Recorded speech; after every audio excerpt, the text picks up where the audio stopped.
House Majority Whip Tom Emmer of Minnesota joins us now. He's a member of the House Financial Services Committee. So people are starting to feel the pain. We're getting a lot of ground delays, ground stops at airports. Flights are being canceled. People do not have their SNAP benefits. You come to a point where they don't look at blaming Democrats or Republicans. They blame both sides. And yeah, well, we're pretty much getting to that point. Yeah, sorry, John, but nobody wins in a shutdown. No. Let's be very clear on that. And Democrats should have read the book on federal government shutdowns before they started this one, because Republicans wrote it. It never works, and it's not working for them. So about the pain, we're in day 36 right now. In the first 4 weeks, 65,500 small businesses across this country that contract with our federal government lost an estimated $12 billion on their payments. That's not the 300 million people. That's a lot of people, but it was last week, really, where it started to kick in, right? Tuesday, air traffic controllers last Tuesday did not get a paycheck. More federal workers didn't get a paycheck on Wednesday, Thursday, and Friday. And then Saturday, you had 42 million low-income Americans who need SNAP for nutrition assistance start to have their benefits interrupted. You had people who rely on the WIC program having theirs interrupted, Head Start programs.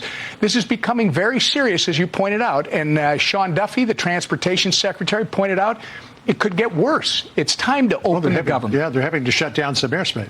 It's time to open government, but nobody seems to be moving in that direction. There was some thought the Democrats were waiting until the results of yesterday's election, where they appeared to do very well, to say, okay, we got that out of the way. Now we can talk about opening up the government again. Do you get any kind of sense that they're ready to negotiate? Well, John, first off, the Republicans have done what's necessary to keep the government open. We did it on September 19th. I understood that, but I'm talking about the Democrats. And now it's over in the Senate, and you're right. Chuck Schumer, there's a simple math problem, as you and Chad keep talking about.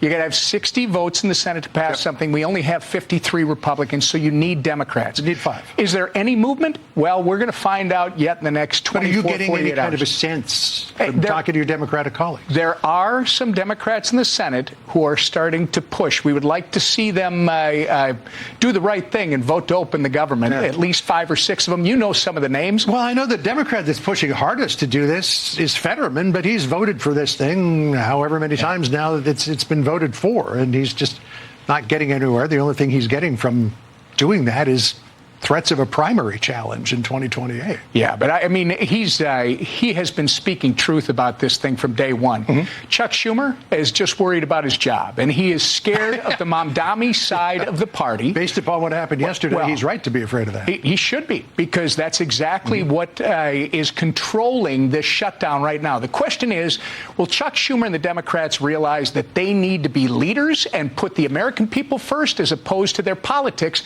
putting the Mamdani a pro-terrorist wing of their party first? So President Trump has been talking about getting rid of the filibuster. I mean, this is something that has been long talked about. Democrats did it under Harry Reid in 2013 on judicial nominees. But that's the sort of thing that can come back to bite you really hard when you're in the minority. If you get rid of it now, next time the Democrats are in control, as Republicans, you can do nothing because you don't have the 60-vote threshold. Would you support a move to nuke the filibuster? I'm in the House, John. I understand that. It's a Senate issue. But would you? I'm just as frustrated as the president. I understand how frustrated he is, but this is a problem for Chuck Schumer and Democrats. I'll let John Thune and his colleagues and the other senators figure out how they want to run their side of the building. I don't expect them to tell us how to run ours. But it's time for Chuck Schumer and the Democrats in the Senate to put the American people first. And let's deal with their politics as we go forward. Well, no indication he's going to do that, at least not in the near term. Thanks for joining us, Congressman. Really appreciate it.